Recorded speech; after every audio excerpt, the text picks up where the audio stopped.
আসসালামু আলাইকুম। শিরোনামে আমন্ত্রণ জানাচ্ছি আমি ফারজানা ইয়াসমিন।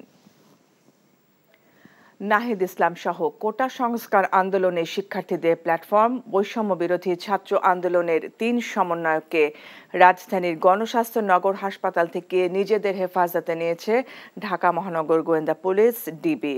অপর 2 সমন্বয়ক হলেন আসিফ মাহমুদ ও আবু বাকের মজুমদার। এরা 3 জনই ঢাকা বিশ্ববিদ্যালয়ের শিক্ষার্থী।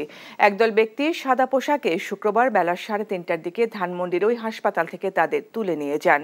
যে সময় ওই ব্যক্তিরা নিজেদের আইন শৃঙ্খলা রক্ষাকারী বাহিনীর সদস্য হিসেবে পরিচয় দেন।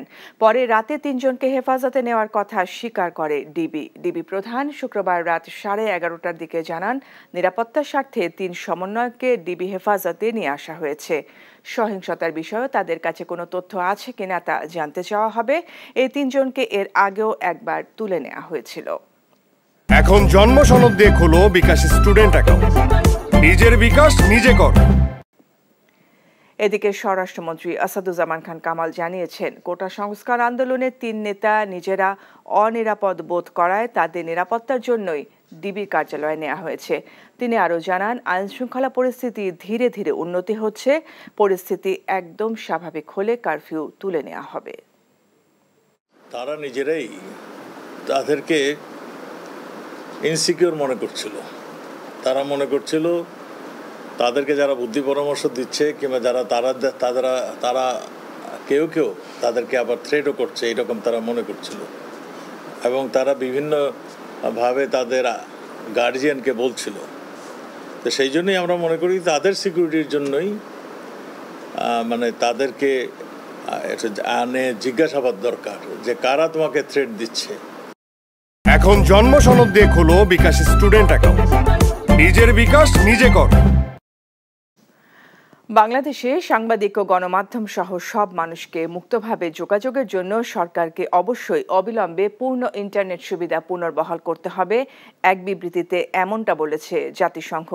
এছাড়া বাংলাদেশের সাম্প্রতিক ঘটনায় নিরাপত্তা রক্ষাকারী বাহিনীর সরাসরি গুলি ব্যবহারের ঘটনায় গভীরভাবে উদ্বেগ জানিয়েছে সংস্থাটি। আইন প্রয়োগকারী সংস্থাগুলোকে আন্তর্জাতিক মানবাধিকার নীতি ও মান নিশ্চিত করতে হবে বলে বিবৃতিতে উল্লেখ করা হয়।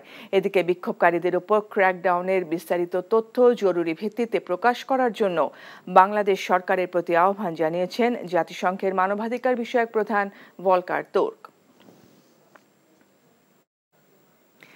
জাতিপিতা বঙ্গবন্ধু শেখ মুজিবুর রহমানের দৌহিত্র এবং পরমাণু বিজ্ঞানী প্রয়াত এম.এ. ওয়াজেদ মিয়া ও প্রধানমন্ত্রী শেখ হাসিনা দম্পতির ছেলে সজীব ওয়াজেদ জয়ের 54তম জন্মদিন আজ।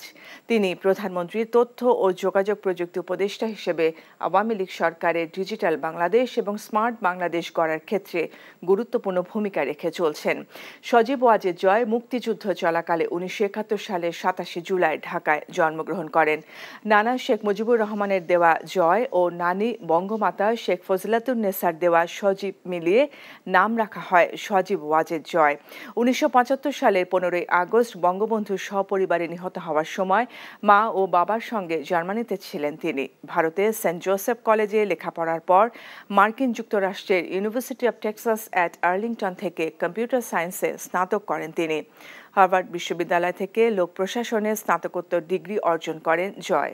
শিক্ষাজীবন থেকে রাজনীতিতে আসেন তিনি। 2010 সালে 25 ফেব্রুয়ারি পিতৃভূমি রংপুর জেলা আওয়ামী লীগের প্রাথমিক সদস্য পদ দেওয়া হয় তাকে।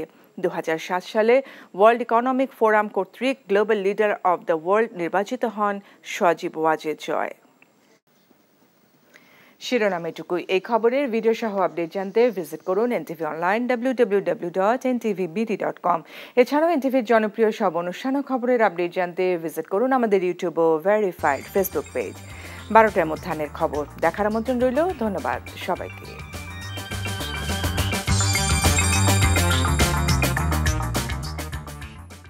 এখন জন্ম সনদ দিয়ে খোলো বিকাশ স্টুডেন্ট অ্যাকাউন্ট। নিজের বিকাশ নিজে কর।